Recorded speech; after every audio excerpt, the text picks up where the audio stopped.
Sometimes life ends in an instant. Springfield, Oregon. A small town with a population of just over 20,000, nestled among the pine forests and hills of the Willamette Valley. A place where everyone knows each other by name, where the local newspaper is published once a week, and the main event of the month is the fair at the Methodist Church on Main Street. Here, doors are not locked at night.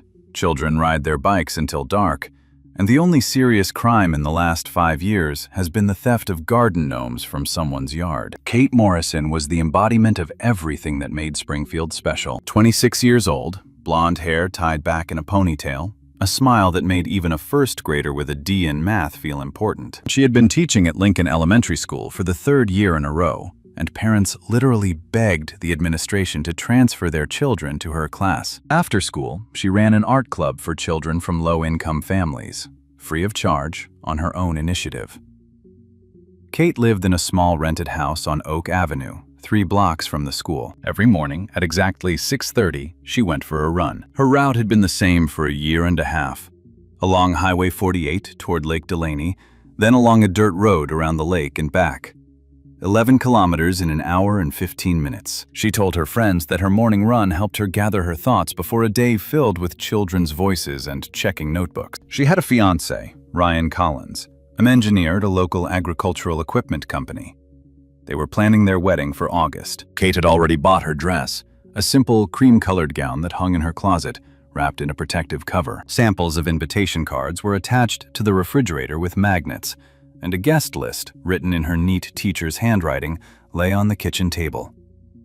April 26, 2017. At 6:25, Kate drank a glass of water as usual, put on blue running leggings and a bright pink windbreaker with reflective stripes, and tied the laces on her gray Nike sneakers with orange accents. Her neighbor, 70-year-old Harold Peterson, who walked his basset hound every morning, saw Kate leave her house. He greeted her. She smiled and waved as she put on her headphones. Mr. Peterson later told investigators that she seemed perfectly calm, even happy. There was no indication of what would happen less than an hour later. Kate ran her usual route, along Oak Avenue to the intersection with Highway 48, then turned right toward the lake. Morning traffic on the road was minimal. A few farm trucks heading into town, a couple of long-haul trucks carrying cargo to the coast. The shoulder here was wide, paved, and marked with white lines, the perfect place for running. To the left were cornfields, not yet planted, and to the right were a few houses and wooded areas. When Kate didn't show up at home by 8 in the morning, Ryan wasn't worried. Sometimes she was late, stopping to chat with acquaintances or popping into a roadside cafe for coffee. But when he called her at 9, the phone went straight to voicemail. At 9:30, Ryan started calling Kate's friends. No one had seen her. By 10 o'clock, his concern had turned to panic. Ryan got in his car and drove along Kate's route, moving slowly along Highway 48, scanning the roadside. About 2 miles from their house, in the tall grass by the road, he noticed something blue. He stopped and got out of the car. It was Kate's water bottle, the blue plastic one with the Lincoln High School logo sticker. It was half full, as if someone had dropped it in a hurry or thrown it away. Kate never threw things away carelessly. She was a tidy person. Ryan grabbed the bottle and rushed to the Springfield police station. By 11 o'clock, he was standing in front of the officer on duty, Mark Henderson, filling out a missing person report and showing him the bottle he had found. Officer Henderson took the situation seriously. Ryan explained that Kate should have been at work, that she had never disappeared without warning, and that he had found her bottle on the side of the road 3 kilometers from her home. By noon, the school principal confirmed that Kate had not shown up for her first class and had not notified anyone of her absence. This was completely out of character for her, but the police follow protocol in such cases. An adult has the right to go wherever they want without explanation. An official large-scale search usually begins only after 24 hours of absence or when there are clear signs of a crime. Officer Henderson promised that patrols would keep a closer eye on that stretch of road, but a full investigation would only begin if Kate did not show up by evening.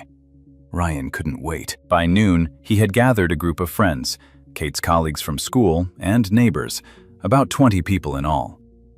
They split into pairs and began combing her running route on foot. Some walked along the dirt road by Lake Delaney, calling Kate's name. Others searched the sides of the highway, looking into the roadside ditches. By 3 o'clock in the afternoon, 30 more volunteers had joined them. The news of the beloved teacher's disappearance spread through Springfield instantly. When evening came and Kate was still missing, the police officially joined the search. Officer Henderson, who was on duty, realized that the situation was out of the ordinary. Lane County Sheriff Thomas Riley had a bad feeling. Just 2 months earlier, a young woman had disappeared under similar circumstances while out for her morning run in a neighboring county. She was never found. Riley did not want a repeat of that story. By 7 p.m., 2 police cars had begun systematically combing the area, and by 8 p.m., dog handlers with dogs had joined the search. The dogs picked up the trail from Kate's house and followed it to the spot on the highway where Ryan had found the water bottle. Then the trail ended. It just disappeared, as if Kate had vanished into thin air. The dog handlers knew what this meant. Someone had gotten into a car.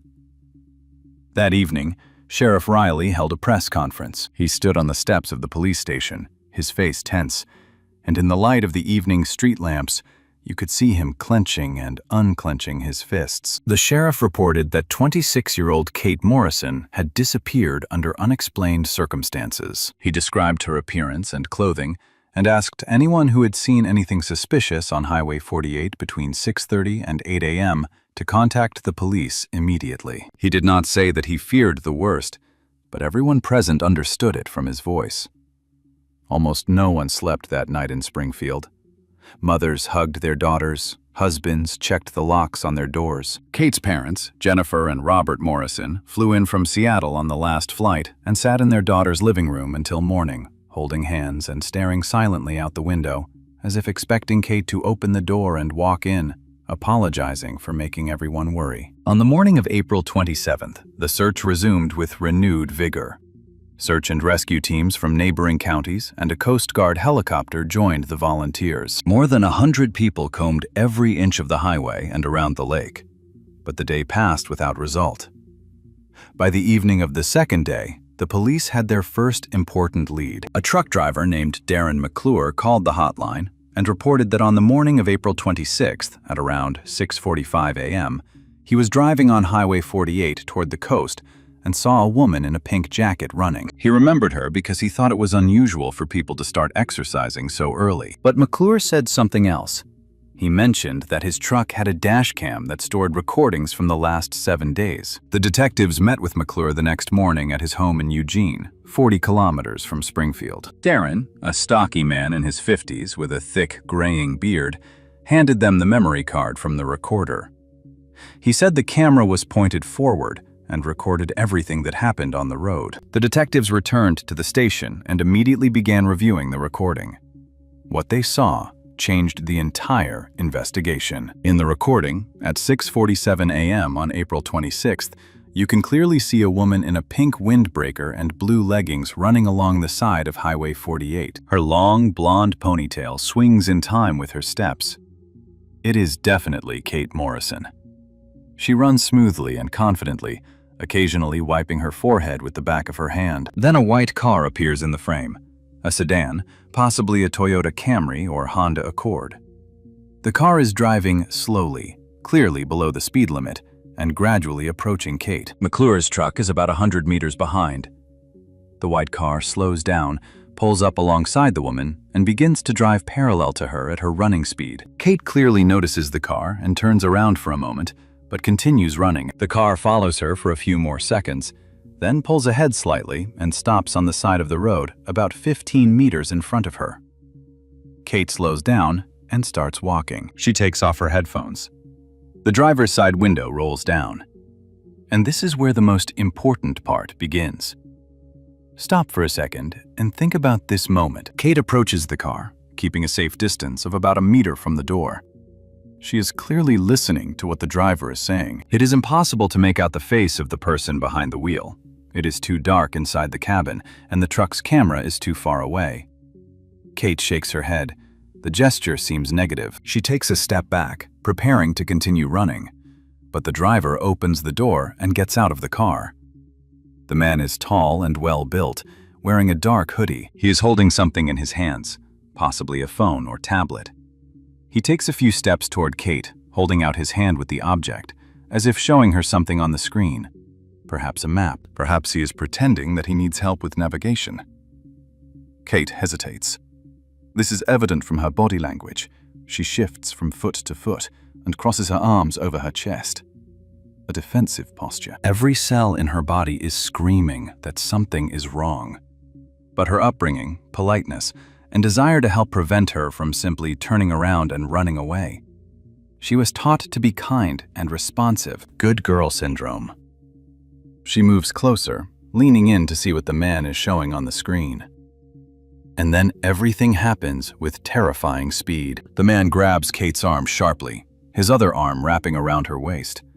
She tries to break free, her body twitching as she tries to pull away, but he is much stronger. In less than 5 seconds, he turns her around and pushes her toward the car. Kate resists. Her feet slide across the asphalt. She tries to brace herself, but the man practically lifts her up and shoves her into the back seat. 3 more seconds, and he slams the door, runs around the car, and gets behind the wheel. The white sedan takes off and quickly speeds away down the highway. McClure's truck continues driving behind it. The driver didn't think much of it at the time. Maybe the guy was picking up his girlfriend after a morning argument, or maybe they had agreed to meet. He didn't know he had witnessed a kidnapping. The entire scene, from the car stopping to driving away, took 28 seconds. The detective sat in dead silence when the video ended. Sergeant Alice Campbell, an experienced investigator with 20 years of service with the Oregon State Police, was the first to break the silence. She said the kidnapping had been carried out with too much confidence. The man knew exactly what he was doing. He chose a location without surveillance cameras, a time with minimal traffic, and used the classic ploy of asking for help. Most importantly, he acted quickly and decisively, not giving the victim time to react. This was not an impulsive act. It was planned. Now the police had a video recording of the crime. The technical department immediately got to work. They ran the recording through image enhancement software, trying to make out the car's license plate number. Initial attempts were unsuccessful. The camera was too far away and the angle was unfavorable. But then the specialists applied a new machine learning algorithm for image detail restoration, developed in the FBI laboratory. After 6 hours of processing, they got the result. The license plate was legible. Not completely, but enough to get started.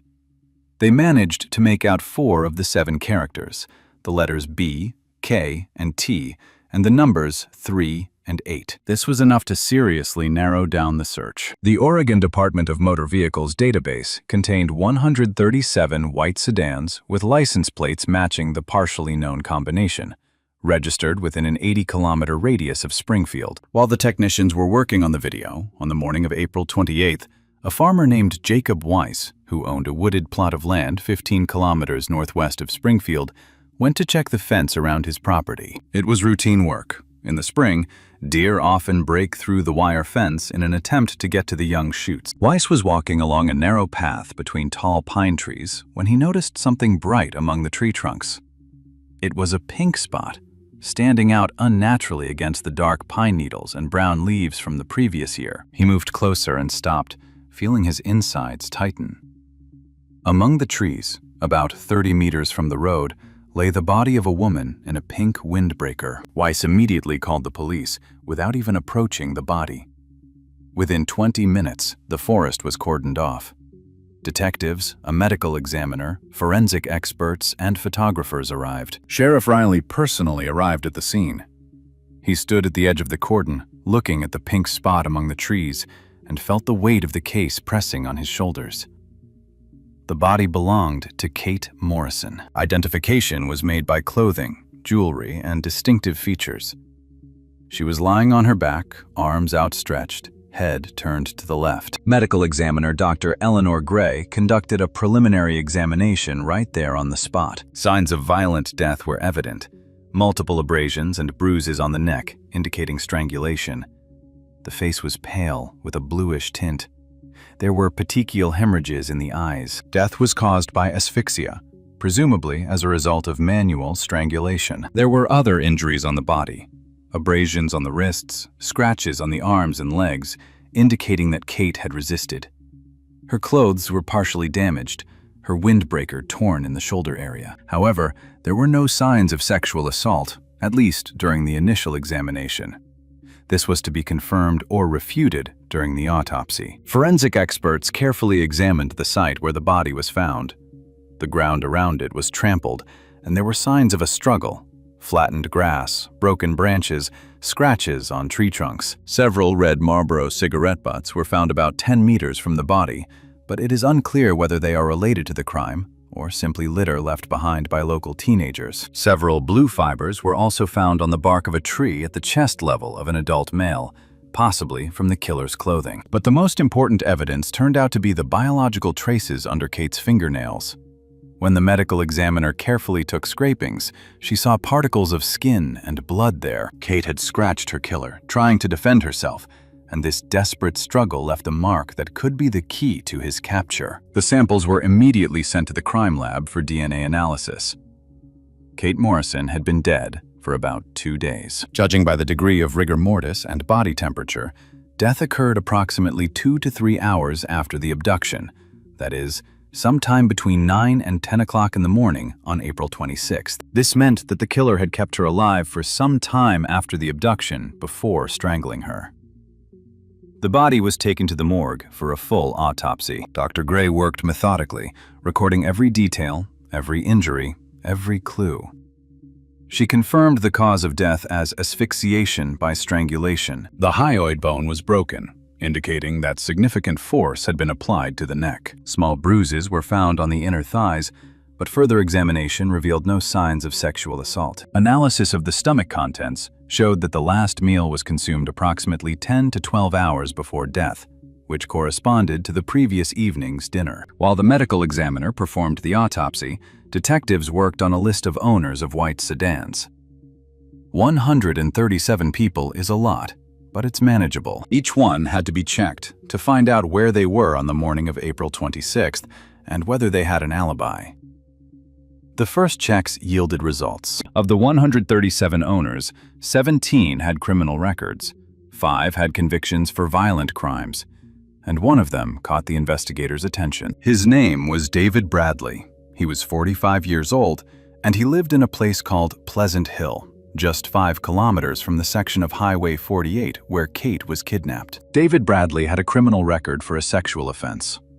In 2009, he was convicted of attempting to rape a 23-year-old woman in Corvallis. He approached his victim as she was walking down the street late at night, asked her for directions, and when she approached his car, tried to drag her inside. The woman resisted, started screaming, and passers-by came to her aid. Bradley was sentenced to 5 years in prison, was released on parole in 2013, underwent mandatory therapy for sex offenders, and was placed on the sex offender registry. When detectives looked at Bradley's file, they saw a photo of a strong man with short dark hair, a square jaw, and a heavy gaze. He was 185 centimeters tall and weighed about 90 kilograms.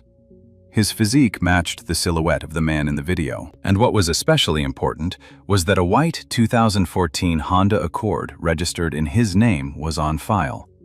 License plate number BKT 338. All the characters matched those that could be made out on the video. On the morning of April 29th, 3 days after Kate Morrison's disappearance, a team of detectives led by Sergeant Campbell and Sheriff Riley headed to David Bradley's house. They were accompanied by SWAT officers in case the suspect resisted arrest.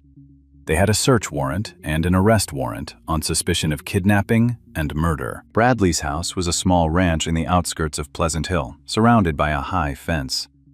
The yard was overgrown, the grass uncut, and an old car trailer rusting in the corner. The driveway was overgrown with weeds. A white Honda Accord was parked directly in front of the house. When the police arrived, Bradley was at home. He opened the door on the second knock, wearing an old t-shirt and jeans, barefoot.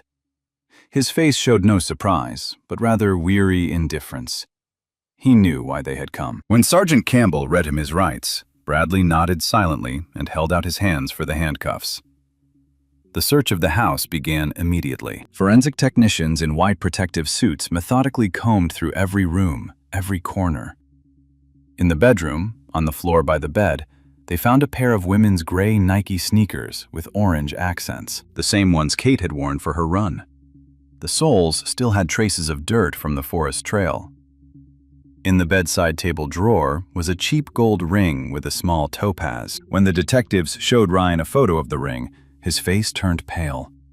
He said he had given Kate the ring on their anniversary. She wore it all the time, even when she went jogging. The killer had taken it as a trophy, but Kate's phone was never found. The detectives requested billing information from the cell phone operator. The last signal from the device was recorded at 6:49 a.m. on April 26, exactly 2 minutes after the kidnapping captured on video. The phone was turned off or destroyed somewhere in the vicinity of Highway 48. Bradley probably got rid of it right away, realizing that it would be the first thing the police would track down. A blue hoodie was found in the garage, hanging on a hook by the door.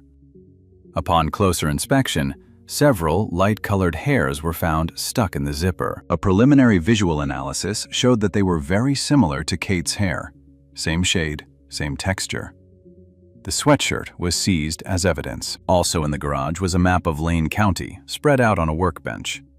Several points along Highway 48 and in the wooded area north of Springfield were marked in red marker. One of the marks was exactly where Kate's body was found. Bradley's car was examined with a forensic lamp. Several long blonde hairs were found in the back seat. There were stains on the seat upholstery, which preliminary tests showed to be blood.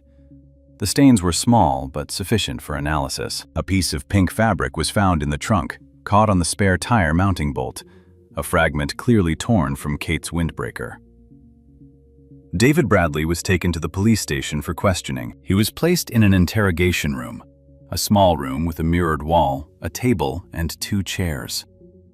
Detectives Campbell and Johnson entered 10 minutes after Bradley was seated. They turned on the recording and began asking questions. Bradley sat quietly, his hands on the table, his eyes downcast. When asked where he was on the morning of April 26th, he replied that he was at home. When asked if anyone could confirm this, he shook his head.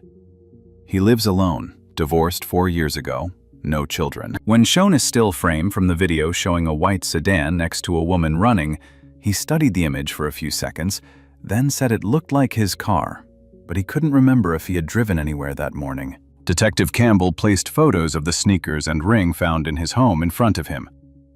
She asked how they got there. Bradley was silent. He was silent for a long time, maybe half a minute. Then he quietly said he wanted a lawyer. After that, the interrogation was stopped. But there was more than enough physical evidence to press charges. District Attorney Lane Margaret Holden decided that there was sufficient grounds to charge David Bradley with the kidnapping and murder of Kate Morrison. On May 1, 2017, 5 days after his arrest, he was formally charged. Bradley pleaded not guilty. While awaiting trial, investigators continued to gather evidence. The DNA test results came back 3 weeks later. The biological material found under Kate's fingernails belonged to David Bradley, with a probability of 99.9%. The blood on the backseat of his car was identified as Kate Morrison's blood. The hair found in the car and on the sweatshirt also belonged to the victim. Every piece of evidence, every analysis pointed to one person, David Bradley. Investigators also determined that Bradley had been stalking Kate. On his home computer, in his browser history, they found numerous search queries related to her. Her name, the name of the school where she worked, her home address. The search history dated back to January 2017. This meant that he had been planning this crime for at least several months. He may have seen her running in the mornings, studied her route, and chosen his moment. Photos of other young women, taken secretly on the streets, in shopping malls, and at gas stations, were found on his phone. Dozens of photos.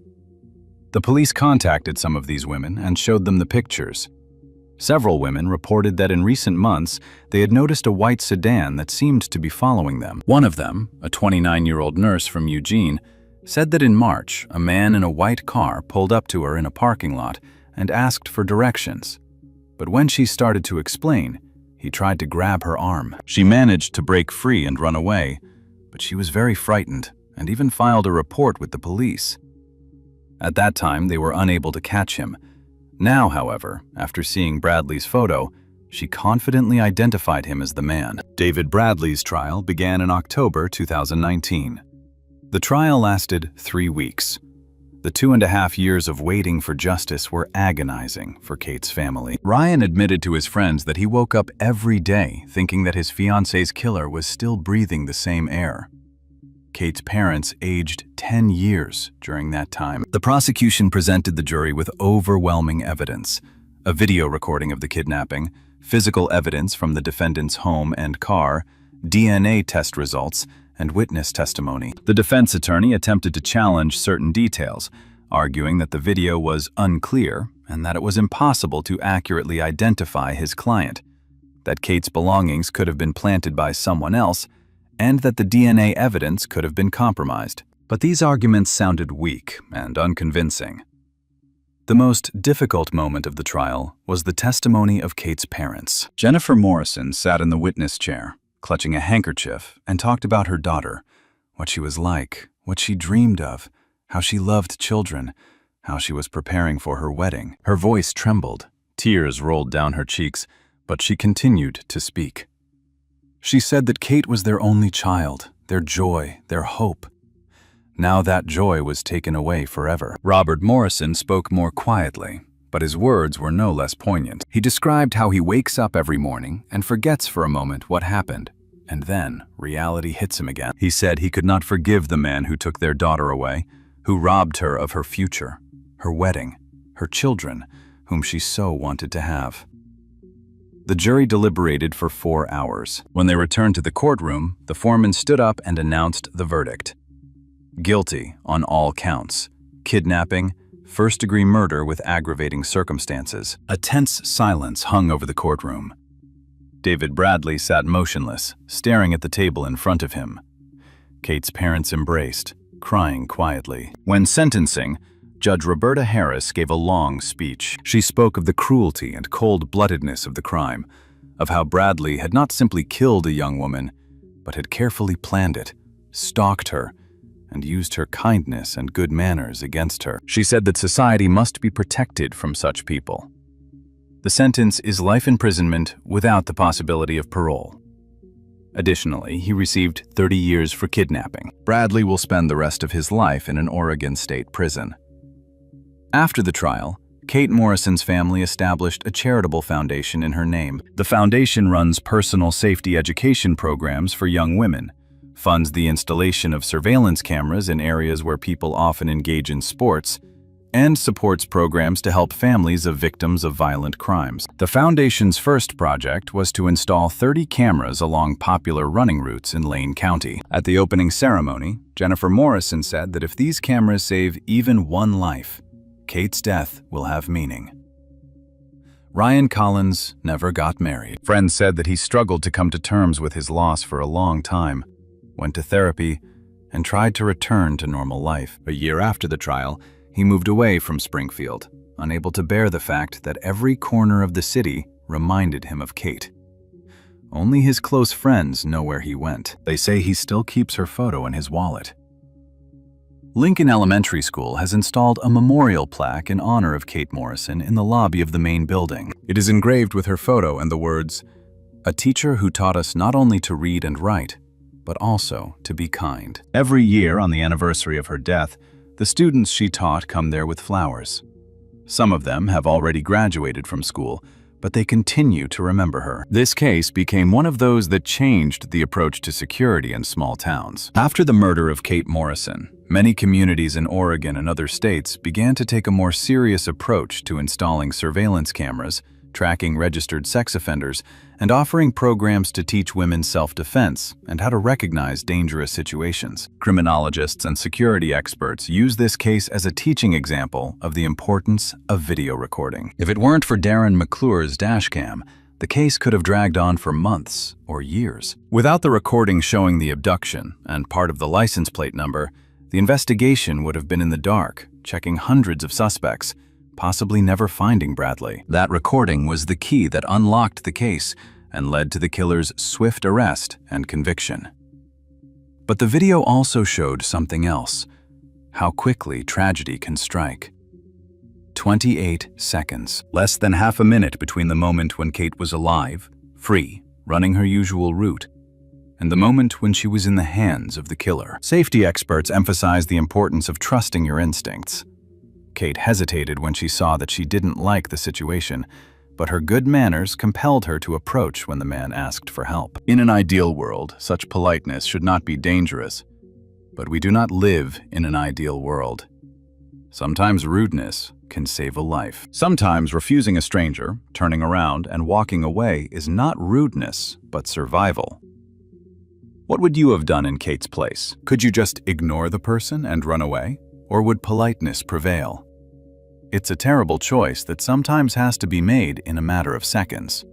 Think about it. And if you have loved ones who, like Kate, exercise alone in the morning, talk to them. Remind them that safety is more important than manners, that it's okay to trust your instincts, that running away from a strange situation is not cowardice, but wisdom. Today, years after the tragedy, Springfield remains a quiet town in the Oregon woods. People still leave their doors unlocked, and children ride their bikes until dark. But now, when someone goes out for a morning run, they always tell their family where they are going and when they will be back. Women carry pepper spray and whistles. Parents teach their daughters that kindness does not mean a lack of caution, that you can be polite at the same time. Kate Morrison's grave is in Riverview Cemetery on the outskirts of Springfield, under a large maple tree. Her name, dates of birth and death, and the simple words, "A light that went out too soon," are engraved on the headstone. Ryan chose this headstone. Next to it, he planted pink roses, Kate's favorite flowers. They bloom every spring, a reminder of the woman who simply went out for her morning run and never returned. The Kate Morrison case is closed. The killer has been convicted and is in prison, where he will remain for the rest of his life. But questions remain. How many other women did Bradley stalk? Who are the women in the photos on his phone that have never been identified? Were there other victims that the police don't know about? These questions may never be answered. Kate's story is a reminder of the fragility of the security we take for granted, that evil can look ordinary, live next door, drive the same roads, and that sometimes technology we don't even notice can be the difference between a criminal getting away with it and justice for the victim. The dash cam in the truck didn't prevent the tragedy, but it helped catch the person who committed it. And in that, perhaps, there is a bitter justice. If this issue has made you think about your safety or the safety of your loved ones, share it with those who are dear to you. Perhaps reminding yourself that being careful is more important than being polite will save someone's life. Take care of yourself and your loved ones.